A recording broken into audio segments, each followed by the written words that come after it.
I want to take this opportunity to thank the unions, beginning with WASU, for the negotiations that have taken place and for us reaching an amicable agreement on the industrial action that was taking place that led to the lecturers going on strike.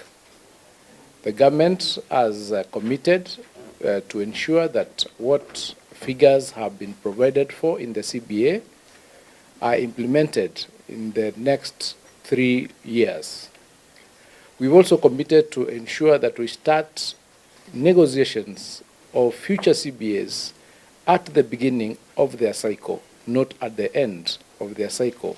Because when we do negotiations at the end of the cycle, it brings difficulties in budgeting for the resources that are required to ensure that that CBA is implemented. So going forward, all our unions in the sector will be negotiating their CBAs at the beginning of their cycle and not at the end, so that we can be able to budget for these resources and so that we can be able to ensure that all our teaching staff and non-teaching staff are at their stations.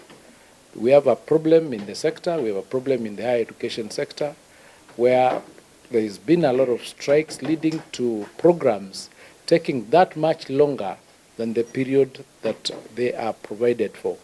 For instance, in some universities, programs that are supposed to take 6 years are taking 9 years. That is unacceptable.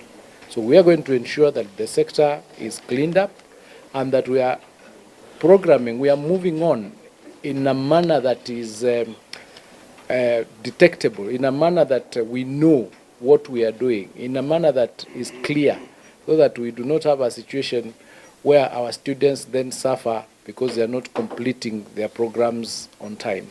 So once again, I take this opportunity to thank WASU, to thank KUSU, to thank KUDEA, to thank initially even NAT, KUPET. We've traveled a journey, and as a government, and this government is committed to ensuring that all our employees are very well taken care of. So when we